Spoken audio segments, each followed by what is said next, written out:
ஆனால் இன்னைக்கு இருக்கிற திராவிட அதிகாரம் மிக கொடுமையானதாக இருக்குது. அதை மாற்றணும்னு போராடுறோம், அவ்வளோதான். அதெல்லாம் அமையாது. நீங்கள் ஓட்டை பிரிக்கிறாருன்னா நீங்கள் என்ன ஏன் கூரை வீடு இல்லையா? உங்கள் வீடு கூரையை பிரிக்குன்னு சொல்ல மாட்டீங்களா? இதெல்லாம் பைத்தியக்காரன். அவர் ஓட்டை இவர் பிரிப்பார், இவர் ஓட்டை அவர் பிரிப்பார். நீ அவ்வளோ பலகீனமாக இருக்கியா? உன் ஓட்டை நான் பிரிக்கிறேன்னா நீங்கள் பலகீனமாக இருக்கீங்களா? அவ்வளோ வலுவிழந்து இருக்கீங்களா? அப்படி பேசக்கூடாது, அப்படி பேசக்கூடாது. எங்களுக்கு ஒரு கோட்பாடு இருக்குது, ஒரு நோக்கம் இருக்குது. நாம் இழந்துவிட்ட உரிமைகளை பிச்சை கேட்டு பெற முடியாது. போராடித்தான் பெற்றாக வேண்டும். கோயில்களில் எப்போதும் ஆடுகளைத்தான் பலியிடுகிறார்களே ஒழிய சிங்கங்களை அல்ல என்று தன்னுடைய புரட்சி மொழிகளால் தாழ்ந்து வீழ்ந்து கிடக்கிற மானுட சமூகத்தை தட்டி எழுப்பிய புரட்சியாளர்.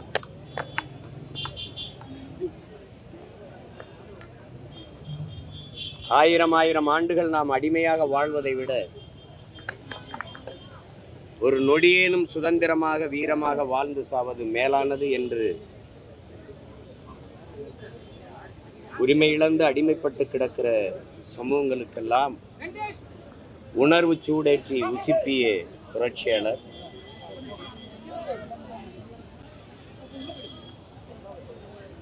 சாதிய ஏற்றத்தாழ்வுகளை வைத்துக்கொண்டு சமூக மேம்பாடு, சமூக முன்னேற்றம் என்று பேசுவதெல்லாம் சாக்கடை குழியின் மேலே போடுகிற சந்தன பந்தலுக்கு சமமானது, மலக்குழியின் மேலே போடுகிற மல்லிகை பந்தலுக்கு சமமானது என்று இந்த சாதிய இழிவை துடைத்தெறிய நாம் போராடாமல் இருப்பதை விட செத்து ஒழிவதே மேலானது என்று கற்பித்து சாதிய இழிவை, தீண்டாமை கொடுமையை ஒழித்து சமநிலை சமூகம் உருவாக்க பாடுபட்ட சமத்துவ நாயகன், இந்திய ஒன்றியத்தினுடைய அரசியல் சாசனத்தை வகுத்து கொடுத்த சட்ட மேதை அண்ணல் அம்பேத்கர், புரட்சியாளர் அண்ணல் அம்பேத்கர். மக்களுக்காக போராடுகிறவன் தலைவன், அந்த மக்களை போராட தயார் செய்கிறவன் புரட்சியாளன். அப்படி ஒரே நேரத்தில் மக்களுக்காக போராடுகிற தலைவனாகவும் போராட தயார் செய்கிற புரட்சியாளனாகவும் வாழ்ந்த மாபெரும் மேதை. என்னை கடவுளாக்கி வழிபடாதே, என்னை கருவியாக்கி போராடு என்று போதித்தவர். அந்த புரட்சியாளனுடைய பிறந்த நாளில் ஆழ்ந்து வீழ்ந்து கிடக்கிற தமிழ் தேசிய பிள்ளைகள் அவரிடமிருந்து உரிமைக்காக போராடுகிற உயர்ந்த லட்சிய நோக்கத்தை பெற்று வந்த பிள்ளைகள் இந்த அடிமை நிலையிலிருந்து உரிமை பெற்று எல்லா மொழிவழி தேசிய இனங்களையும் போல உயர்ந்து சிறந்து பெருமையோடு வாழ்வதற்கு பாடுபடுவோம் என்ற உறுதியை நாங்கள் ஏற்கிறோம். அவர் பிறந்த நாளில் சாதிய ஏற்றத்தாழ்வுகளற்ற சமநிலை சமூகம் படைக்க அரும்பாடு ஆற்றுவோம் என்கிற உறுதியை ஏற்கிறோம். புரட்சியாளர் அண்ணல் அம்பேத்கர் அவர்களுக்கு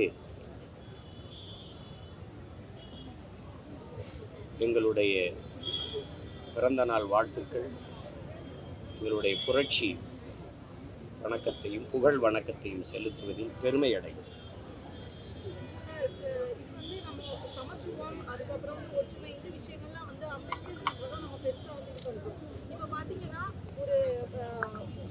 நீதிமன்றம் சார்ந்த விஷயத்துல கூட பெரும்பான்மையா ஒடுக்கப்பட்ட மக்கள், சிறுபான்மை மக்கள் முன்னாள் ஓய்வு பெற்ற நீதிபதினா கூட நிறைய இந்த மாதிரி அந்த மக்கள்லாம் வரணும், இவங்கெல்லாம் ஒதுக்கப்படுறாங்கன்னு சொல்றாங்க.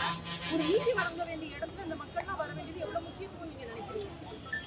அது எல்லாத்துக்குமே அண்ணல் அம்பேத்கர் அவர்கள் வழிகாட்டி இருக்கிறார்கள். அவர்கள் தாழ்த்தப்பட்ட, ஒடுக்கப்பட்ட, பிற்படுத்தப்பட்ட மக்களின் ஒன்றிணைப்பு நடந்தாலே இந்த நாட்டில் ஆட்சி அதிகாரம் அவர்கள்ட்ட தான் இருக்குங்கிறாரு. நம்ம ஒடுக்கப்பட்ட மக்களுக்குள்ள 1 கோடி பிளவு இருக்குது, அப்புறம் தாழ்த்தப்பட்ட மக்களுக்குள்ள பல பிரிவுகள் இருக்குது. சொந்த ரத்தங்களுக்குள் யுத்தம், இதை தான் நமது முன்னவர்கள் தன்னின பகைங்கிறாங்க. அதனால தான் இது ஓர்மை இல்லாதனால. சரி ஒன்று எடுத்துக்கிறோங்க, நாங்கள் தாழ்த்தப்பட்டவர்கள், எங்களுக்குள்ளே எத்தனை அரசியல் அமைப்பு, ஒடுக்கப்பட்டவர்கள் எங்களுக்குள்ளே எத்தனை அரசியல் அமைப்பு, சரி இஸ்லாமிய மக்கள் எங்களுக்குள்ளே எத்தனை அரசியல் அமைப்பு.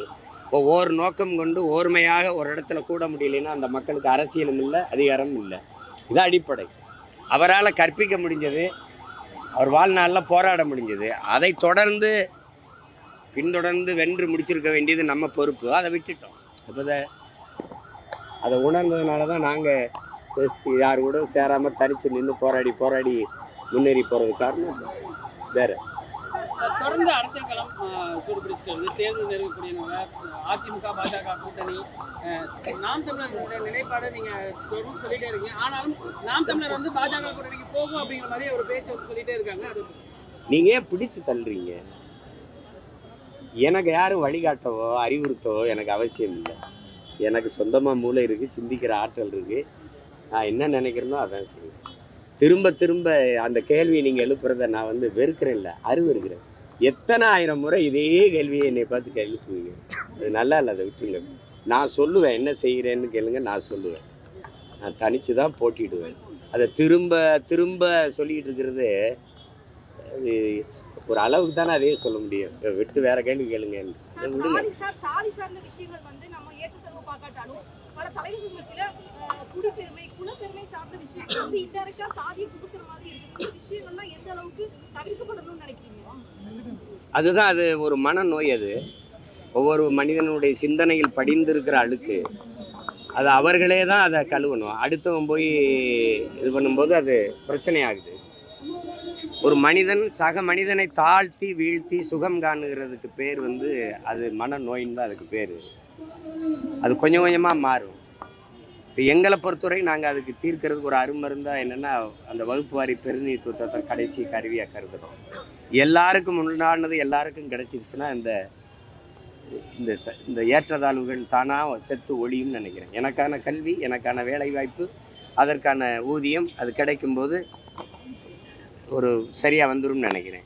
பொருளாதாரத்தில் மேம்படும் போது அந்த சாதிய ஏற்றத்தாழ்வுகள் சிறுக செத்து ஒழிவதை நம்ம பார்க்குறோம், உங்களுக்கே தெரியும். அதனால் அப்படி தான் இது கொஞ்சம் கொஞ்சமாக ஒழிக்க முடியும்.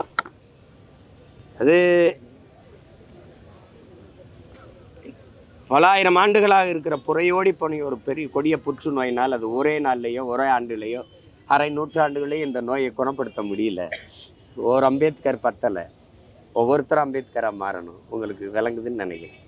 அது வந்தால் தான் இது மாறும். மாற்றம் என்பது எனக்குள்ளேருந்து வரணும், வரணும். அதுதான் அண்ணல் காந்தின்னு சொல்கிறார். நான் எப்படிப்பட்ட மாறுதலை நிகழ்த்த நினைக்கிறேனோ அந்த மாறுதல் என்னிலிருந்து தொடங்கணும்னு சொல்கிறார். அப்படி தொடங்கிட்டா மாறிடும். தொடர்ந்து கட்சி எப்படி பார்க்குது இந்த கோஷம் உங்களால எடுக்கப்படணும்னு நிறைய மக்கள் நினைக்கிறாங்களா? அந்த விஷயத்தை நீங்க எப்படி பார்க்குறீங்க? அது செய்கிறோம். அதையே தமிழ் படுத்தி முழக்கமிடணும்னு நாங்கள் விரும்புவோம். உங்களுக்கு புரியுதுன்னு நினைக்கிறேன். அது தலித்துங்கிறது எந்த மொழி சொல்லணும் உங்களால் சொல்ல முடியுமா?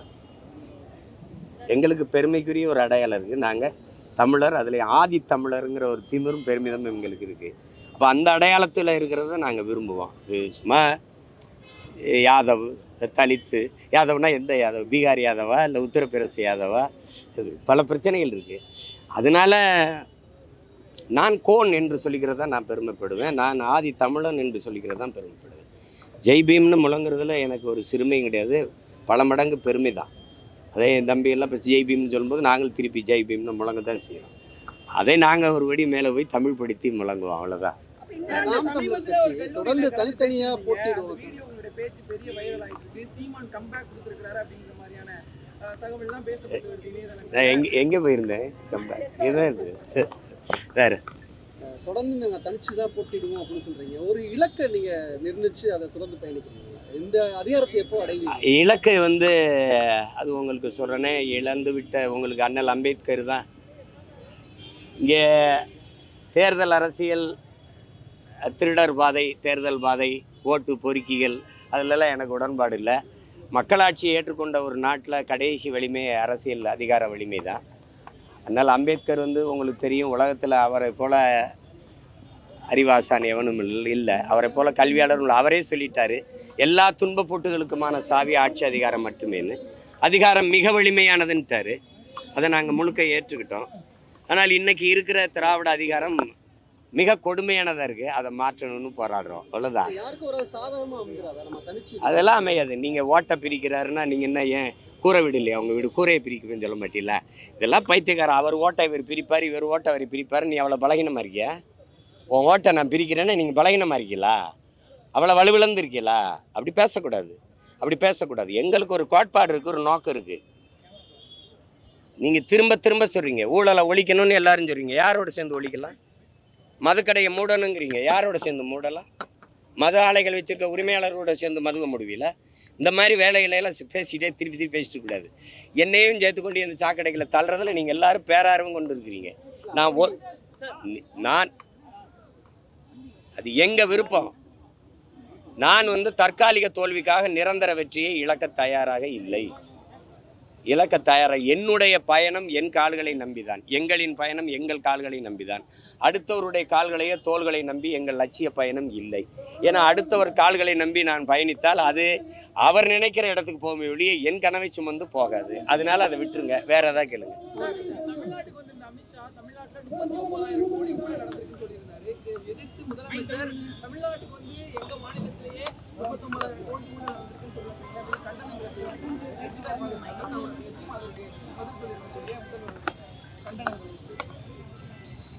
$39,000 கோடி ஊழல் நடந்திருக்கான்னு எனக்கு தெரியல. அதை விட கூட நடந்திருக்குங்கிறது தான் என்னுடைய கணிப்பு. அது ஒரு ஊழலே நடக்கலைங்கிறீங்களா இல்லை நடந்திருக்குங்கிறீங்களா? அப்படியா? சரி ஐயா, துரைமுருகன் சொல்கிற மாதிரி தான் சொல்லணும். சபாஸு அப்படிதான் சொல்லணும், வேற ஏதாவது சொல்லுங்க.